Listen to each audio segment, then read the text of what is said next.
Are you ready to set your mind on truth this morning or this afternoon or this evening or whatever time of day you're listening to this audio? Are you ready to set your mind on truth? That is what the morning mindset is really for, is to encourage you with truth from God's Word so that you can do something with it. And that something is to set your mind on it.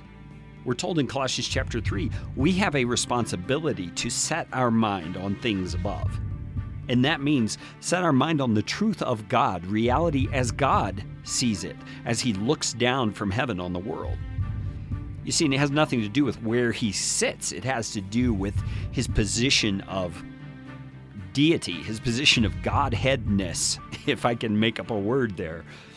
He sees absolutely, and He knows reality as it is, and His Word reveals it to us, and it's our job to set our minds on it, to believe it. And that's really what it means to set your mind on something. It's to not just focus on it and concentrate on it, but to believe it. I mean, you can set your focus on lots of things and not necessarily believe them. But in this case, as we believe what God says is true, we are transformed. Now, that's a really long introduction for where I want to take you today, and that's to the book of Romans, chapter 8, beginning in verse 3. And we've already covered this in a previous Morning Mindset episode to a degree, but I want to dig into it a little deeper. It says, God has done what the law, weakened by the flesh, could not do, by sending His own Son in the likeness of sinful flesh, and for sin.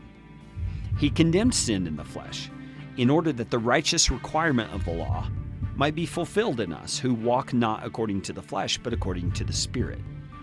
That's a long sentence, so let's walk through it carefully. It says, God has done something for us. That the law, you remember the law of Moses, all the rules and regulations, the moral code, which contained the 10 Commandments and many other commands, God has done something the law could not do. Okay, so think that through for a minute. That's pretty significant because God gave the law. The law was good. Paul has already said it's holy, righteous, and good. But God has done something it could not do.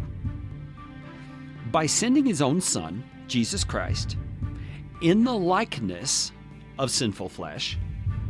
It's not saying Jesus was sinful. It's saying He looked like us. He was one of us, but He was not sinful. He's very careful to say that. By sending His Son in the likeness of sinful flesh and for sin, God condemned sin in the flesh in order that the righteous requirement of the law might be fulfilled in us. Now let's pause there for a minute. Jesus, by living a perfect human life, condemned sin in the flesh. So in other words, when Adam sinned, all of us took on what we might call a sinful bent, or I consider it like spiritual DNA that is bent towards sin. It's corrupt, it's fallen, it's depraved without the divine spark of God to enliven it.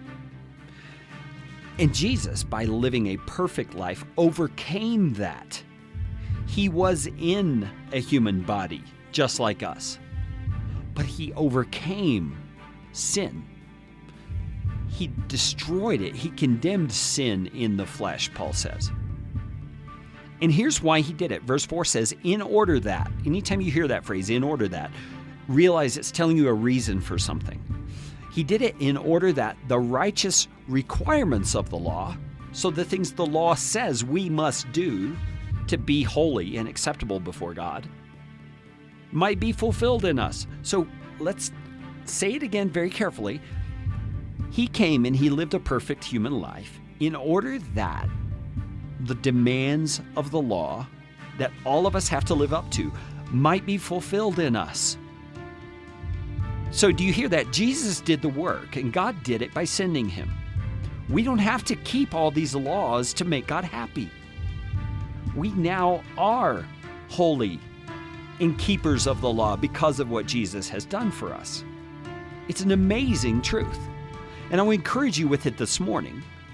As you go through your day, set your mind on that. We're going to talk more about setting your mind on the truth on tomorrow morning's Morning Mindset.